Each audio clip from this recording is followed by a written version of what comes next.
além da bidimensionalidade, as figuras elas não são representadas no espaço físico. Quer dizer, como elas são figuras sagradas, elas não participam da contingência espacial, porque são figuras sagradas. Então, você não tem a representação do espaço, elas são bidimensionais e o espaço é apenas sugerido. Em alguns mosaicos, há alguma espacialidade, nós vamos ver, efetivamente algumas exceções, mas no geral, as figuras também elas se dispõem num espaço também bidimensional, que são figuras bidimensionais num espaço bidimensional. Por outro lado, como elas estão vinculadas ao cristianismo, elas tendem a uma verticalidade, tá vendo? Elas se verticalizam, tá vendo? Elas têm esse movimento ascendente, elas têm esse movimento para o alto, que é uma certa verticalidade, tá vendo? Olha como elas efetivamente sobem. É como se fosse também numa ascensão em direção ao céu. Então, é bidimensionalidade e verticalidade. É como também você não pode representar tanto a contingência espacial como a contingência temporal, não há tempo, não há expressão de tempo. Tá? E, portanto, as figuras elas não se movem. Porque se elas se movessem, se você representa uma figura em contrapostos, representa alguém efetivamente se movendo, você está representando o tempo, porque ela se move no tempo, né? É o meio óbvio, tal, é meio chover no molhado, né? Mas como na realidade elas não são representadas em movimento, você também não tem a representação do tempo. Então elas têm esse traço de atemporalidade e a espacialidade. E a atemporalidade por causa do seu caráter de imobilidade, tá certo? Então, elas são bidimensionais, elas tendem a uma verticalidade e elas são imóveis. Tem o princípio da imobilidade, da bidimensionalidade e de atemporalidade, além, efetivamente, da verticalidade. Tá legal? Então, são os aspectos. Por outro lado, não há na arte bizantina ou jamais o perfil absoluto. Ou as figuras são representadas de uma maneira frontal, ou é a frontalidade, como é o caso da Virgem com a criança e Cristo, nesse mosaico de Ravenna, ali da primeira metade do século VI, ou então no perfil de 3/4. Ou é o perfil de 3/4, ou é a frontalidade. Qual é a razão da frontalidade? Por que as figuras elas são representadas de uma maneira frontal? O Hauser, aquele livro que eu indiquei, para aquele manual, História Social da Literatura e das Artes, o Hauser tem uma explicação para isso. E a explicação do Hauser é a seguinte: é como se trata de uma arte imperial, uma arte vinculada ao império e uma arte vinculada à situação política, você tem uma representação dignificada das figuras sagradas, de tal maneira que você representa Cristo como imperador ou como um jovem príncipe e a Virgem como imperatriz. De tal forma que a representação frontal de Cristo o transforma numa figura solene. Você tem um princípio de solenidade. E o Hauser interpreta a solenidade da seguinte maneira: a frontalidade impõe ao observador um comportamento adequado. Quer dizer, face a uma representação de Cristo como imperador, ou Cristo como pantocrator, eu, fruidor, observador ou fiel, tal, eu tenho que me comportar face a ele como se eu estivesse frente ao imperador no seu palácio, que por alguma razão havia me concedido uma audiência. Eu não sei se efetivamente fica claro. Quer dizer, um observador frente ao Cristo ou à Virgem, dispostos nessa frontalidade, ele tem obrigatoriamente de ter um comportamento solene e adequado. Quer dizer, ele exige uma solenidade da apreciação. Daí, efetivamente, o princípio da frontalidade. Segundo Hauser, a própria figura, ela se relaciona com ela própria, com ela mesma, e aqui tem uma viagem do Hauser, é o seguinte: é como se essa figura de Cristo, ela se relacionasse de uma maneira respeitosa com a função e com a importância que ele sabe que efetivamente ele tem. Então, esse princípio de solenidade que teria, segundo Hauser, a figura consigo mesmo, é exigida para o fruidor, é exigida para o observador. Quer dizer, o observador ele tem que se dispor face a essa figura de uma maneira conveniente. Ele tem que se comportar como se estivesse efetivamente na frente do imperador que lhe havia concedido uma audiência. Daí a razão efetivamente da frontalidade. Por outro lado, e eu gostaria de chamar a atenção para o último aspecto que eu gostaria de ressaltar na análise dos mosaicos, é uma espécie de intensificação da expressão facial. É quase que aí um expressionismo avant la lettre. É porque a fervorosidade, a fé, o sentimento religioso, a tensão religiosa, se vocês quiserem, ela tem que se manifestar de alguma forma. E ela se manifesta justamente no olhar, na expressão facial, na intensificação do olhar. Olha, vejam como o rosto da Virgem e do Cristo e da criança elas são representadas. É quase como um expressionismo de eu não sei quantos séculos antes, né? Porque o expressionismo é um movimento do século XX, eu sei disso, estou informado, não estou incorrendo assim no anacronismo, eu estou usando quase uma comparação, fazendo uma comparação, quase uma metáfora, para explicar por que eu acho, eu tenho a impressão, tal, é que a arte bizantina, ela tem esse diálogo distante e tal. É claro que o expressionismo não é descarnado como a arte bizantina, evidentemente é justamente o contrário tal. Mas que tem também esse caráter altamente expressivo e que se manifesta pelo rosto. Quer dizer, o rosto é essencial. O rosto vai ser uma unidade essencial para a arte bizantina. Tanto que eles vão utilizar o rosto como parâmetro para compor a figura. A escala da figura, por exemplo, ela tem que corresponder a 7 unidades de cabeça. Eles pensam justamente o rosto e aí abrem o compasso justamente assim na altura do rosto e aí eles repetem 7 vezes esse tamanho. Quer dizer, a altura de uma figura corresponde a 7 cabeças. E por que o rosto? Primeiro, porque o rosto ele é a sede da expressão da espiritualidade, não é? Do sentimento religioso, e também pelo fato do rosto ele ser altamente divisível. Por exemplo, a dimensão do rosto deve corresponder a 3 unidades de nariz. Tá? Isso está justamente no... Eu quero dizer para vocês que isso é um cânone, é meio engraçado, né? É um cânone, é uma regra que está no manual do pintor do Monte Athos. Você coloca justamente a ponta seca do compasso na base do nariz, você abre, depois abre 3 vezes o compasso, justamente nessa unidade, e você desenha o contorno do rosto. Então você utiliza essa unidade que é o rosto. Porque o rosto, por causa da alta divisibilidade do rosto, as diversas partes que compõem o nosso rosto, e também pelo fato do sentimento religioso se exprimir pela face. Então, as figuras sagradas, elas são dispostas no interior da igreja, levando em consideração os diversos valores que tem os espaços internos. Aonde você representa Cristo? Por exemplo, no centro da cúpula. Aonde você representa a Virgem? Na abside. Ou Cristo Pantocrator, Cristo Todo-Poderoso, na abside, naquele espaço semicircular que fica no altar, que fica no coro. Então você ajusta a hierarquia cristã à hierarquia dos espaços. Você tem essa relação entre a hierarquia do cristianismo com a hierarquia dos espaços internos da igreja.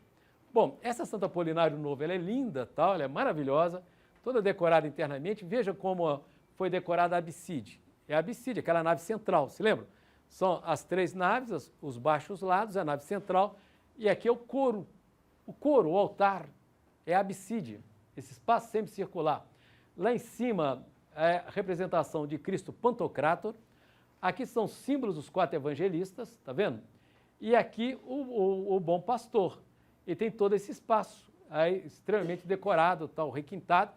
Não há representação do Cristo sofredor. Você tem uma representação também dignificada da cruz. Vocês viram ali a cruz no centro, a cruz dourada sobre aquele universo estrelado e azul. Ali a representação de Cristo é na abside. E todas essas composições altamente simétricas, tal, o número de ovelhas à direita, à esquerda, tal. Tem quase um eixo simétrico, tá vendo? Que divide efetivamente a composição da abside em 2 partes simétricas. Partes simétricas não significa que elas não sejam absolutamente iguais. Aqui na entrada da abside, da Santo Apolinário Novo, é a representação do anjo São Miguel. Olha, tanto desse lado quanto do outro, que é um princípio da seriação bizantina. Eles têm por hábito também ir repetindo as mesmas figuras nos mesmos gestos. E aqui há uma representação do detalhe do São Miguel, que ficava na entrada da abside da Santo Apolinário. Então, e aí com os traços, é um mosaico belíssimo, é realmente muito bem conservado, Eu volto a dizer, eu acho que eu estou insistindo nisso de uma maneira inconveniente. Veneza, classe, olha, só naquelas margens ali do Mar Adriático, nas margens do Mar Adriático, a gente pode falar em loco sobre arte bizantina. A gente vai a Ravenna, se desloca até classe é perto, sobe um pouquinho, está em Veneza. Veneza é todo o universo bizantino, arte bizantina. A igreja de São Marcos, a Catedral de São Marcos, ela foi construída por artistas bizantinos a partir do século XI. E a decoração de São Marcos, não só, e a arquitetura de São Marcos, elas são bizantinas, tá certo? E aqui é uma igreja que nós vimos agora há pouco, tal, que é a Santa Apolinário, que é a Santa Apolinário em classe. Ela está fora de Ravenna, está em classe. E ela foi consagrada pelo arcebispo Maximiano. E é a representação de São Miguel, belíssima, linda, tal. O dourado, as cores simbólicas, a verticalidade, a bidimensionalidade, estão vendo? A ausência de movimento, tal, a imobilidade, tal, tá certo? E também esse caráter altamente expressivo, expressionismo, mas coloca a Van La Lettre nisso, muito a Van La Lettre, séculos anteriores. Uma grande expressividade, uma intensificação da expressão facial. Aqui é talvez a mais extraordinária igreja bizantina, feita ainda pelo Justiniano, pelo imperador romano do Oriente. Tal. Claro, ele mandou construir a Santa Sofia, mas eu volto a dizer que a Santa Sofia foi muito alterada, tal, porque ela se transformou em mesquita. E essa é uma igreja construída pelo Justiniano, pelo imperador romano do Oriente. Ela está em Ravenna. Nós temos uma visão aí ampla, tal, do conjunto da San Vitale, que é a primeira metade do século VI, tal. Ela tem essa planta cêntrica, tá vendo? Ela é um tambor octogonal. Vista do alto, ela fica relativamente clara. É um tambor octogonal, ela é redonda, é a San Vitale, construída a entrada dela é por ali, estão vendo? A gente percebe ali aquele canteiro, ali é a entrada da San Vitale, e construída, claro, de tijolo, o que permite, na realidade, a abertura de muitas janelas. Ela vai ser muito iluminada internamente, e essa luz vai tocar nas tecelas douradas internamente a igreja. Ela foi construída com material riquíssimo, com mármores importadas, e também tem ali a torre da San Vitale. A torre tem esse caráter simbólico também da verticalidade. Tanto a verticalidade, não é isso? Como ela se manifesta nos ícones ou nos mosaicos, ela se manifesta também no templo. Quer dizer, a torre tem esse lado, tem esse significado de ligação entre o mundo terrestre e o mundo celestial. Então, a matéria, se vocês quiserem, e o espírito. Aqui é uma visão da San Vitale, a mesma San Vitale que nós vimos do alto, e aí toda a abertura de janelas. Olha, isso é inteiramente possível, eu volto a dizer, porque você não está usando pedra e também não está empregando cimento romano, que era muito matérico, tinha muita matéria. Isso é como é tijolo, dá para abrir, tá certo? E aqui é a vista interna fulgurante, o Palácio Divino da San Vitale. Todo mármore de grande qualidade, importados e tal. Ela foi construída pelo Império, foi o Justiniano que construiu, é grana do Império, grana do poder do Império Romano do Oriente e tal. E ela foi consagrada pelo Justiniano. E aí, então, ela é toda coberta, olha, dessas imagens. Como ela tem uma planta cêntrica, tá vendo? Ela tem um deambulatório, quer dizer, os fiéis, eles entram, deambulam, eles circulam. As colunas são os capitéis bizantinos, altamente trabalhados, cinzelados, está vendo ali as colunas, e no interior dessa igreja foram representados o imperador Justiniano e a imperatriz Teodora. Olha, aqui novamente é um ângulo da San Vitale, olha o mármore das colunas, o capitel, que é a característica do capitel bizantino, é um tipo específico de capitel, e tem essa atmosfera, essa representação dessa cor verde. Qual é o significado do verde? O que significa o verde? Que é a renovação do espírito, renovação espiritual. Essas cores são simbólicas, não há nunca cores naturais na arte bizantina, eles não usam jamais cores naturais. Essas cores têm significado e os significados são muito claros, tá legal? O branco, ressurreição, o dourado para o céu, o azul celestial, a púrpura para o manto do imperador, da imperatriz, do Cristo, da Virgem Maria, mesmo porque Cristo e Virgem também serão representados como imperadores ou imperatrizes, tá certo? Então é isso. E o branco é símbolo da ressurreição, tá? O preto, ausência de luz, o preto é a representação do caos, mas tudo isso é extremamente regrado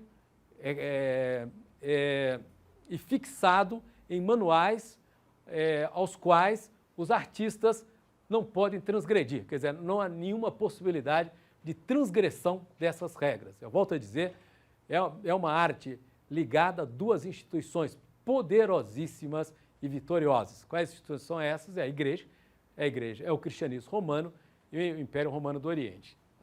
Bom, aqui é uma representação da cúpula. Novamente, você continua representando Cristo, né? Isso é uma espécie de Cordeiro de Deus. Você representa Cristo no centro da cúpula e 4 anjos em torno, tá vendo? Então, como os espaços internos são hierarquizados, como você tem no interior da arquitetura locais mais importantes, por exemplo, o centro da cúpula é um lugar essencial no interior da igreja. Então, ali você só pode representar Cristo, ou Deus Pai, ou a Virgem Maria, ou na abside, por exemplo, que é também um lugar de alta visibilidade, só pode representar a Virgem, Deus Pai, Cristo. Então, você faz uma adequação entre os diversos valores existentes no interior do espaço com a hierarquia do cristianismo. Quer dizer, a importância de Cristo, você representa Cristo no centro, aqui nos 4 pendentes, por exemplo, da cúpula, você pode representar os 4 evangelistas, tá? Aí vai se afastando efetivamente de Cristo, tá bom? Então, aqui é a cúpula central da San Vitale, com a representação de Cristo, com uma espécie de Cordeiro de Deus. Aqui é uma representação no espaço semicircular da abside, Cristo ladeado por 4 figuras. Tá vendo? Ele é quase um jovem príncipe, tal, vestido de púrpura, tal. Ele tem um livro na mão esquerda e uma coroa requintadamente representada na mão direita. Tá vendo? E ele é uma figura central. Você tem esse fundo dourado, tal. Olha, é isso. Eu acho que, apesar da minha híbris, do meu exagero, eu continuo achando que o que define a arte bizantina foi aquela frase. Eu cada vez me convenço que eu não estou errado. A arte bizantina, ela prega o cristianismo, sabe como? Mostrando o aspecto fulgurante do mundo celestial. Olha como é belo o universo celestial. Olha como é o palácio de Deus, como é o palácio divino. Veja os requintes do palácio divino.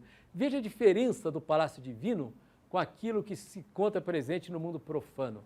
Veja como a igreja por fora, ela é pobre, ela é feita de tijolo, sem decoração. Agora veja como ela é representada por dentro, tá certo? Então tem esse caráter fulgurante. A igreja, evidentemente, não é apenas um local onde os fiéis se reúnem, mas também um local onde se glorifica Deus, né? Então, efetivamente, ela tem essa preocupação nas decorações internas da igreja. Aqui é extremamente curioso, porque aqui é o altar é o coro, é a San Vitale. Se lembra da planta cêntrica da San Vitale? Não é um tambor octogonal? Então, na realidade, o altar, o coro, ele se encontra no centro desse tambor octogonal.